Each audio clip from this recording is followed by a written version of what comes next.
Hello दोस्तों, स्वागत है आपका स्टडी आईक्यू में। और मैं अभिनव राज आपके सामने मौजूद हूं 66th बीपीएससी मेंस के मोस्ट प्रोबेबल क्वेश्चंस की सीरीज को लेकर। और ये इसका पार्ट 2 है। पार्ट 1 में हम already history, art and culture के टॉपिक्स को देख चुके हैं और यहाँ पर हमारा फोकस होगा इंटरनेशनल रिलेशन, करेंट्स अफेयर के टॉपिक्स पर, यानी जो जीएस पेपर 1 का पार्ट 2 खंड 2 है। चलिए यहाँ पर हम इस टॉपिक को समझना चाहेंगे और हमें ये भी पता चलेगा कि वो कौन से टॉपिक्स काफी रेलेवेंट हैं और इन आवर में आपको इन्हें रिवाइज करके जाना है, जिससे कि आप काफी कॉन्फिडेंट रहेंगे एग्जाम में। मैं उम्मीद करता हूं कि आप सभी काफी अच्छे ढंग से तैयारी कर रहे हैं और यहाँ पर इन टॉपिक्स को आपने जरूर टच किया होगा, लेकिन फिर भी इन आवर में हमारा ये एक प्रयास है कि आपको फिर से एक बार उन टॉपिक से रूबरू करा दें, कहीं कोई टॉपिक छूट ना जाए। आगे बढ़ते हैं, लेकिन उससे पहले मैं आपको बता देना चाहता हूं कि स्टडी आईक्यू के तरफ से आपको बिहार पब्लिक सर्विस कमीशन के कोर्सेज ऑफर किए जा रहे हैं। इस कोर्स को बनाने में मेरा भी एक पार्ट है और अगर आप इस कोर्स में इंटरेस्टेड हैं तो स्टडी आईक्यू के वेबसाइट को या फिर ऐप को देख सकते हैं, विजिट कर सकते हैं। चलिए पहले प्रीवियस ईयर क्वेश्चंस को देखते हैं, इससे हमें एक ट्रेंड का पता चलेगा। जैसे कि 65th बीपीएससी मेंस और यहाँ पर 38 मार्क्स में क्वेश्चन पूछ लिया गया था, discuss the pattern of global spread of कोविड-19 pandemic with reference to international migration and trade. ये जो क्वेश्चन है ये काफी कॉम्प्रिहेंसिव है और यहाँ पर आपको जब लिखना होता है तो यहाँ आपके पास बहुत तरीके के एकदम विचार आने लगेंगे और आप उसको समेट के नहीं रख पाएंगे। कुछ ऐसे क्वेश्चंस होते हैं जहां आपके पास आइडियाज नहीं होते हैं तो शब्द कम पड़ने लगता है। यहाँ पर बहुत तरीके के आइडियाज होते हैं, लेकिन उनको कॉम्प्रिहेंसिव एकदम कहने कंसाइज रखना ये अपने आप में चैलेंज होता है और ये 38 मार्क्स में आपको लिखना है। इसी तरीके से जो सवाल पूछ दिया गया था, what are the variables of world happiness report 2020, give reasons why the Nordic countries are considered as the top ranking countries in the world. ये भी 38 मार्क्स में पूछ दिया गया। यानी आप देख रहे हैं रिपोर्ट के ऊपर सवाल पूछ दिया गया। ये सवाल के 2 हिस्से हैं, पार्ट 1 और पार्ट 2, 19 प्लस 19 मार्क्स का। पहले पार्ट में तो आपको यहाँ पर वर्ल्ड हैप्पीनेस रिपोर्ट के बारे में जिक्र करना है, उसमें क्या कुछ वेरिएबल्स हैं, डायमेंशंस, इंडिया का क्या वहां पर पोजीशन रहा, सब कुछ आप बताएंगे। और यहाँ पर फिर आपको सेकंड हाफ में बताना है कि क्यों ये जो नॉर्डिक कंट्रीज हैं इंक्लूडिंग नॉर्वे, स्वीडन, फिनलैंड, ये इतना बेहतर क्यों परफॉर्म कर रहे हैं, वहां ये हर मानक में इतने अच्छे क्यों हैं, ये सब कुछ आप बताएं कंप्लीट रीजनिंग के साथ। और उस समय काफी सुर्खियों में जो नेचुरल क्लामिटी रहा, उसमें ऑस्ट्रेलिया का बुश फायर और अमेजन में जो फॉरेस्ट फायर हुए थे और अमेजन में जो आग लगी थी, इसके ऊपर हमारा मतलब इस तरीके का उम्मीद भी था कि ये सवाल आना चाहिए और आया भी था। तो आपको पता चल रहा है कि यहाँ पर कुछ क्वेश्चंस जो हैं वो पूछे जा रहे हैं जो क्राइसिस हो रही है, जैसे कि ये पेंडेमिक हो गई या फिर यहाँ पर फॉरेस्ट फायर, कुछ रिपोर्ट से सवाल पूछे गए। यहाँ पर वापस एक इकोनॉमी का क्वेश्चन पूछ लिया गया, socio economic and ecological implications of covid lockdown in India with examples, 38 marks में। तो देखिए, इससे पहले लोग बड़े ही बेफिक्र रहते थे कि बीपीएससी इकोनॉमी से रिलेटेड जो भी टॉपिक्स है उसको जीएस पेपर 2 में पूछता है, लेकिन यहाँ पर बीपीएससी शफलिंग कर दिया। कुछ लोगों के लिए परेशानी हो गया कि अरे इकोनॉमी तो हम रिवाइज करके आए ही नहीं है।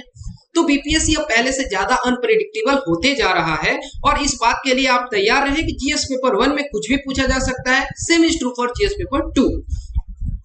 और जिस तरीके से हमें एक पावर मिला, एक स्ट्रेंथ मिला और हम दुनिया के 4th लार्जेस्ट स्पेस पावर बन गए after successful test of mission Shakti, तो इस बात को मतलब जो ये एसेट था इसके बारे में आपको बताना था। इस स्टेटमेंट को आपको इलाबोरेट करना है, यानी स्पेस पावर टेक्नोलॉजी से भी सवाल पूछ लिया गया।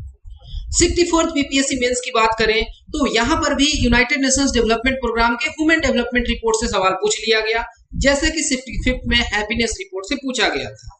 और यहाँ पर इस तरीके से एनालाइज करना है आपको, in what ways does the analysis go beyond income, averages and present condition. इसको क्रिटिकली एग्जामिन करना है 38 मार्क्स में। यानी आप देख रहे हैं कि पिछले 2 साल से कम जो मैं आपको दिखा रहा हूं, यहाँ पर रिपोर्ट से सवाल पूछे जा रहे हैं। यहाँ पर ट्रेड रिलेशन से भी सवाल पूछा गया, again economy, trade promotion between Afghanistan and India with the launching of new export route and from India through Chabahar port. तो ये सब कुछ पूछ लिया गया था। ये आज भी उतना ही प्रासंगिक है, लेकिन अफगानिस्तान अगर आज सवाल में पूछा जाता है तो दूसरे पहलुओं से भी पूछा जा सकता है, उस पर हम चर्चा करेंगे। इसी तरीके से आपको क्रिटिकली एग्जामिन करना था की variables that support well being as part of United Nations sustainable development solutions network. देखिए, इंटरनेशनल बॉडी से सवाल पूछ लिया गया, या फिर इंडिया की जो ओपन डोर पॉलिसी है नेपाल और भूटान के साथ, जहां पर कि हम देखते हैं फ्री मूवमेंट, और ये इस तरीके से अब रिश्ते जो है पहले से खराब हो रहे हैं हमारे नेपाल के साथ, हुए हैं, बेशक हुए हैं, और यहाँ पर दोनों देशों को अच्छे टेंडेंसी रखनी चाहिए कि पहले जैसे रिश्ते जो है रिस्टोर हो। लेकिन ये काला पानी का विवाद या फिर चाइना का ओवर इन्वॉल्वमेंट इन नेपाल, ये सब कुछ जो है चीजों को खराब करते जा रहा है। उस साइड की जो लीडरशिप है उनके तरफ से कुछ ऐसे स्टेटमेंट्स दिए जाते हैं जो कि कई बार इंडियंस के डिग्निटी को हर्ट भी करता है। बहुत तरीके के इसमें आयाम है, तो ऐसे सवाल के लिए आप तैयार रह सकते हैं। और यहाँ पर एक बहुत बड़ा डेवलपमेंट था, बहुत बड़ा प्राउड मोमेंट था हमारे लिए। जैसे कि 65th में प्राउड मोमेंट के नाम पर मिशन शक्ति पूछा गया, इसी तरीके से जो हमें ओआईसी में गेस्ट ऑफ ऑनर दिया गया था हमारे फॉरेन मिनिस्टर को, उस समय स्वर्गीय सुषमा स्वराज जी गई थी, यूएई के द्वारा इन्विटेशन मिला था हमें। ओआईसी जो कि इस्लामिक वर्ल्ड का सबसे बड़ा ग्रुपिंग है और ये यूएनओ के बाद सेकेंड लार्जेस्ट ग्रुपिंग भी है, तो यहाँ पर हमें इस तरीके से प्रस्तुत किया गया। ये पाकिस्तान के लिए भी एक बहुत बड़ा मैसेज था। तो इसको हम कैसे देखते हैं, क्या सिग्नल्स हैं चेंज को लेकर जियोपॉलिटिकल डायनेमिक्स में, ये पूछा गया। तो इस तरीके के सवाल अभी भी काफी प्रासंगिक हैं। तो चलिए इस आधार पर हम कुछ क्वेश्चंस को देख लेते हैं जो कि काफी रेलेवेंट हैं और आपको देख के ही जाने चाहिए। जैसे कोविड-19 इन्फेक्शंस और सेकेंड वेव, यहाँ पर आप सब कुछ बताएंगे, कंपेयर कर सकते हैं कोविड फर्स्ट वेव से, जहां पर हम कंप्लीट लॉकडाउन कर दिए और उसका असर दिखा फूड सिक्योरिटी को लेकर। कहीं ना कहीं लोगों की जो रोजगार चली गई, फूड की जो क्राइसिस हुई, और बड़े स्तर पर हम चीजों को चैलेंजिंग कंडीशन में देख रहे थे, कंट्रोल नहीं कर पा रहे थे। इन्हीं चीजों से मैसेज लेकर जो सेकेंड वेव आया, यहाँ पर हम तैयार थे, यहाँ पर भी हमने चीजों को कंट्रोल किया, लेकिन कंप्लीट लॉकडाउन नहीं किया गया। लोगों की नौकरियां बचाई गई, लोगों तक खाना पहुंचाया गया, बेहतर ढंग से हम कम्युनिकेट कर पाए। ये सारे पहलुओं को आपको टच करना होगा।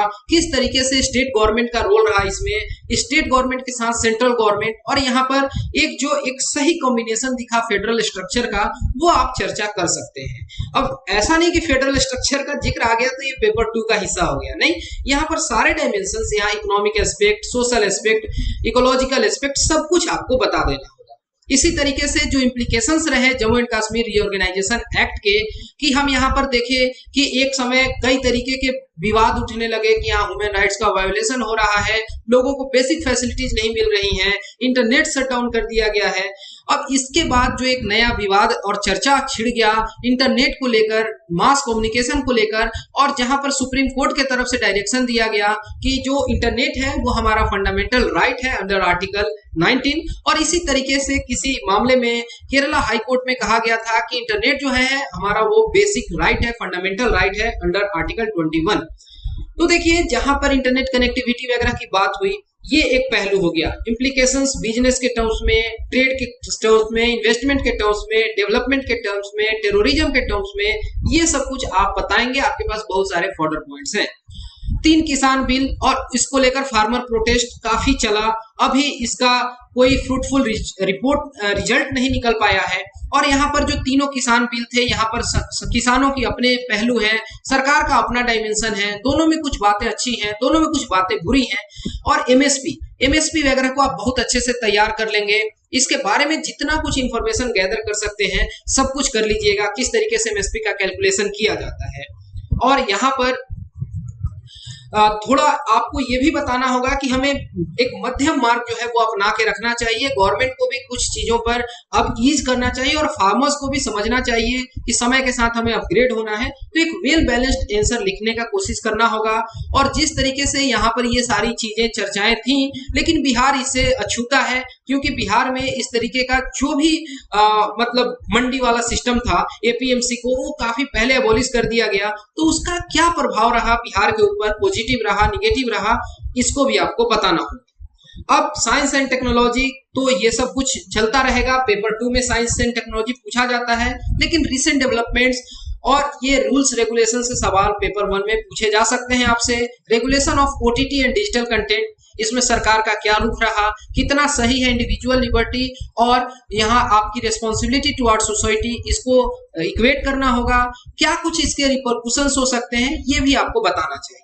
नई शिक्षा नीति, नेशनल एजुकेशन पॉलिसी 2020, और इसको इंप्लीमेंट करने में क्या बॉटलनेक्स आ सकते हैं, इसमें क्या अच्छी बातें हैं, क्या इससे डेवलपमेंट होगा, जो वोकेशनल स्टडी है, और किस तरीके से हम ज्यादा स्किल्ड फोर्स को तैयार कर पाएंगे। इसमें बहुत सारे डायमेंशंस को पेन डाउन कर लीजिए, इन आवर में उनको देखकर आप जाएंगे, कुछ भी मिलता जुलता आएगा आप उसको लिख पाएंगे। आत्मनिर्भर भारत और इकोनॉमिक स्टिमुलस, और इसको आईआर से भी आप कनेक्ट कर सकते हैं, इसका क्या मतलब हुआ। कई लोग शुरू में कहने लगे कि आत्मनिर्भर भारत का मतलब हो गया कि भारत जो है बाकी देशों को छोड़ देगा, आत्मनिर्भर हो जाएगा, लेकिन ऐसा नहीं है कि हम इस WTO के एरा में अपने को आइसोलेट करना चाह रहे हैं, बल्कि हम यहाँ पर सब कुछ अच्छा करना चाह रहे हैं। सारे डायमेंशंस में हम अपनी सेल्फ सफिशिएंसी चाहते हैं, और इससे हमारे देश की इकोनॉमी भी ग्रो होगी, इकोनॉमिक स्टिमुलस मिलेगा, और अच्छी बात ये होगी कि हमारे देश का जो पैसा है हमारे देश में ही रहेगा और वो बाहर नहीं जाएगा। तो डॉलर के तुलना में हमारा रुपया और कमजोर अब नहीं होगा। ये सब कुछ आप बताएंगे। यहाँ पर हम अपनी एक्सपोर्ट को बढ़ा सकते हैं। ये सब कुछ आप बहुत सारे पहलुओं को टच करेंगे। जो 5 पिलर अप्रोच है, यहाँ पर लेबर के लिए जो बातें की गई हैं, लॉ की बातें की गई हैं, लिक्विडिटी की बातें की गई हैं, आपके पास बहुत सारे पहलू हैं। और इंफॉर्मेशन टेक्नोलॉजी जो इंटरमीडिएट गाइडलाइंस थे और for digital media ethics code, ये रूल्स जो 2021 के हैं, ये न्यूज हाउसेज के लिए और यहाँ पर जो करेंट अफेयर के चैनल्स हैं, इन सभी के लिए ये बहुत चर्चा का टॉपिक रहा है। तो ओटीटी प्लेटफॉर्म और ये इंफॉर्मेशन टेक्नोलॉजी को मर्ज करके भी एक सवाल पूछा जा सकता है, रोल ऑफ सोशल मीडिया, और किस तरीके से ये काफी जरूरी है यहाँ पर एक चीजों को कंट्रोल करना। जिस तरीके से यहाँ पर मिस इन्फॉर्मेशन फैल जाता है, जिस तरीके से फेक न्यूज फैल जा रहा है, इसका कौन संज्ञान लेगा। अगर किसी के बारे में भ्रांतियां फैलाई जा रही हैं तो उसको कैसे पुट डाउन करेंगे, सभी चीजों पर चर्चा सही ढंग से होना चाहिए। वैक्सीन नेशनलिज्म और वैक्सीन डिप्लोमेसी, ये काफी न्यूज़पेपर में आप पढ़े होंगे इसको लेकर, और वैक्सीन किस तरीके से इंपॉर्टेंट है, वैक्सीनेशन ड्राइव को लेकर इंडियन गवर्नमेंट का क्या मूव रहा, कौन कौन सी वैक्सीन हैं जो हमारे देश में दिए जा रहे हैं, किस तरीके से इन्हें तैयार किया गया है, इन चीजों को आप बहुत होलिस्टिक मैनर में देख लीजिएगा। थोड़ा बहुत 15 फाइनेंस कमीशन के रिपोर्ट पर भी आपका ध्यान होना चाहिए, इसमें क्या कुछ अच्छी बातें की गई हैं और पहले के रिपोर्ट से ये कैसे भिन्न है, ये भी बताएंगे। और जैसे कि पहले फॉरेस्ट फायर वगैरह से सवाल पूछा गया है, नेचुरल क्लैमिटी से सवाल पूछे जा रहे हैं, तो जिस तरीके से फ्लड के चपेट में रहा केरला या फिर बिहार या फिर असम, या फिर जो ग्लेशियल फ्लड की चपेट में रहा उत्तराखंड और जो सिक्किम का इलाका है, या फिर अभी हम लोग देख रहे हैं क्लाउड ब्रस्ट जो हुआ था, हिमाचल प्रदेश के धर्मशाला शहर को तबाह करके रख दिया है।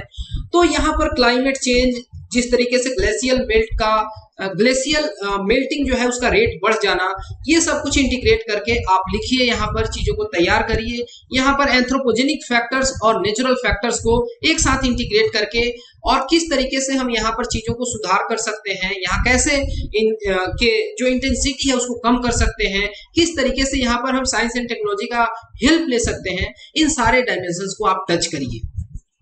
इंटरनेशनल रिलेशंस में अफगानिस्तान पीस प्रोसेस, यहाँ पर इंडिया इस रीजन में एक लीडर कंट्री है और हम हमेशा से चाहते हैं कि अफगानिस्तान में जो डेवलपमेंट हो वो एकदम अच्छा हो, शांति वहां बनी रहे, टेररिज्म से ये काफी दूर रहे।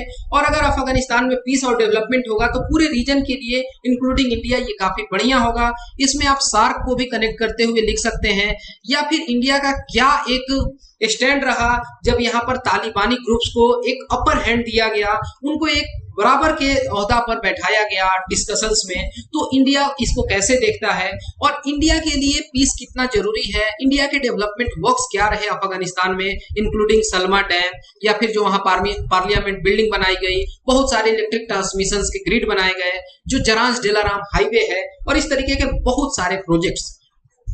तो उनका सोशल एस्पेक्ट, इकोनॉमिकल एस्पेक्ट, और इंडिया कैसे चाहता है कि अफगानिस्तान का सही डेवलपमेंट हो, वहां के लोगों की सोवरेनिटी बरकरार रहे, इंडिया उसमें एक गार्जियनशिप का रोल निभाना चाहेगा, ना कि पूरे तरीके से इन्वॉल्व होना। ठीक है। मिलिट्री कू इन म्यांमार, तो अगर peace and stability in region पे सवाल पूछा जाए तो वहां पे म्यांमार में रोहिंग्या क्राइसिस और मिलिट्री coup, तो वहां थोड़ा बहुत आप समझ लेंगे कि किस तरीके का वहां पर रूलिंग स्ट्रक्चर है, यहाँ पर मिलिट्री क्यों इतनी स्ट्रांग है और क्यों यहाँ पर जो हेड ऑफ स्टेट होते हैं वो कमजोर पड़ जाते हैं मिलिट्री के आगे, ये सब कुछ जरा देख लेंगे। ये सदी का एक सबसे बड़ा अगर डेवलपमेंट कह लिया जाए तो उसमें ये आएगा अब्राहम अकॉर्ड इजराइल और यूनाइटेड अरब अमीरात के बीच में। ये जो रीजन है यहाँ पर आप देख रहे हैं कि कई तरीके के रिलीजियस टेंशंस थे, लेकिन इन चीजों से ऊपर उठ के जब ये दोनों देश एक साथ काम करेंगे तो उसका बहुत फायदा होगा, इंक्लूडिंग इंडिया के लिए भी काफी अच्छा होगा। आप देख रहे हैं कि इससे साइंस एंड टेक्नोलॉजी को बरकत मिलेगी, एनर्जी सिक्योरिटी की बात होगी, साथ ही साथ यहाँ पर टेंशंस नहीं रहेंगे तो फ्री आइडिया का एक्सचेंज होगा। हमारा एक बहुत बड़ा आबादी जो है गल्फ कंट्रीज में रहता है जहां से हमारे रिमिटेंस आते हैं, वो भी एक पहलू है। और साथ ही जैसे ये आप देख रहे हैं ये जो रीजन है मिडिल ईस्ट का, वो टेररिज्म और एक्सट्रीमिज्म का शिकार हुआ है और इंडिया भी इसी तरीके का एक सिचुएशन झेलता है। तो अगर इंडिया, इजराइल, यूएई एक प्लेटफॉर्म पर आके काम करे टू काउंटर टेररिज्म, तो ये अपने आप में एक बहुत बड़ी डेवलपमेंट होगी। और ये जो कन्फ्लिक्ट्स हैं आर्मेनिया और अजरबैजान में, उसका क्या रिपरकुशन हो सकता है इंडिया के ऊपर और क्यों जरूरी है कि इस रीजन में शांति हो।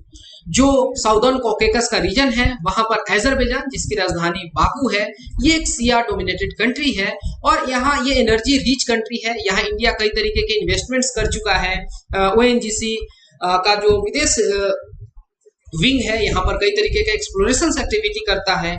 In the same way Armenia के साथ हमारा एक फ्रेंडशिप ट्रीटी है कि हम कभी भी अजरबैजान को नहीं सपोर्ट करेंगे वॉर सिचुएशन में। इसी तरीके से आर्मेनिया हमें हमेशा से सपोर्ट किया है for Jammu and Kashmir cause. तो यहाँ पर इंडिया एक कैसे न्यूट्रल स्टैंड रख सकता है और ये अगर इस रीजन में कन्फ्लिक्ट्स रहे तो क्यों हमारे लिए अच्छा नहीं होगा। और ये जो पूरा नॉर्थ साउथ ट्रांसपोर्ट कॉरिडोर है, हम यहाँ देखते हैं कि अजरबैजान से होके गुजरता है। अगर इस रीजन में शांति नहीं होती है तो किस तरीके से ये हमें एक इकोनॉमिकल चोट भी पहुंचा सकता है। सारे पहलुओं को आपको टच करना होगा। रिपोर्ट से सवाल पूछे जा रहे हैं, हर बार पूछे जा रहे हैं। तो यहाँ पर ग्लोबल हंगर इंडेक्स 2020 का, human development report 2020, world happiness report 2021 और ग्लोबल जेंडर गैप रिपोर्ट 2021, इन चारों रिपोर्ट्स को आप बहुत अच्छे से देख लीजिएगा।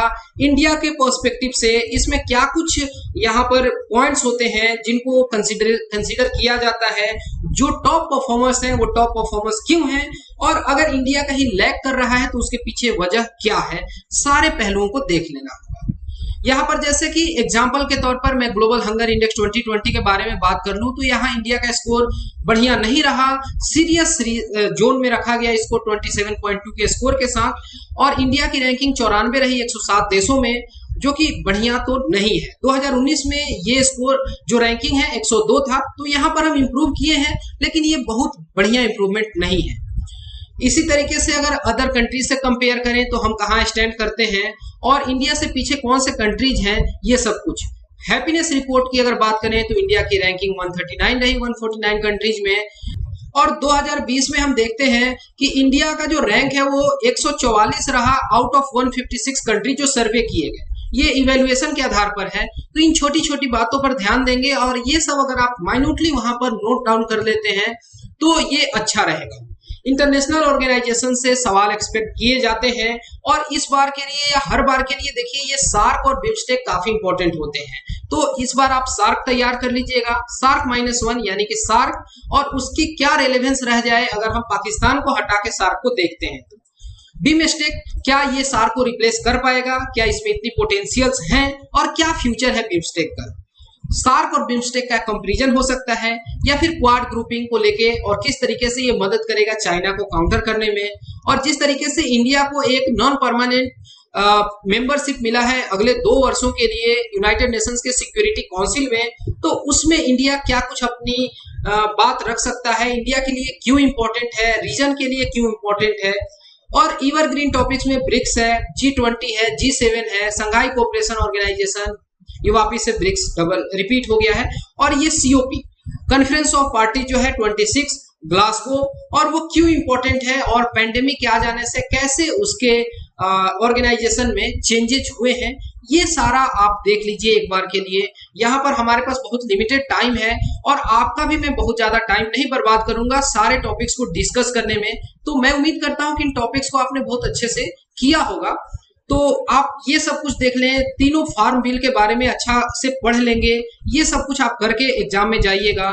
ये अच्छे से देख लीजिएगा कि यहाँ पर क्या कुछ आपके आर्गुमेंट्स हैं इसके फेवर में, अगेंस्ट में क्या है, और अच्छे से 3-4 क्वेश्चंस का प्रैक्टिस जरूर कर लीजिएगा इस तरीके के फॉर्मेट में, ताकि एकदम आप तैयार रहें आने वाले एग्जाम के लिए। ओके, तो मैं उम्मीद करता हूं कि इस टॉपिक से आपको बहुत कुछ लाभ मिला होगा। बहुत सारे आपके ऐसे टॉपिक्स रहे होंगे जो शुरू में आप कभी पढ़े हों या फिर आप बीच में भूल गए हों, यहाँ पर एक बार फिर से आपके वो टॉपिक्स तरोताजा हो गए होंगे। अगर आपके मन में कोई भी दुविधा है, कोई संकोच है, तो बेहिचक आप इन नंबर्स को संपर्क कर सकते हैं। और आपके आने वाले एग्जाम के लिए आपको all the best. Thanks for watching and have a great day.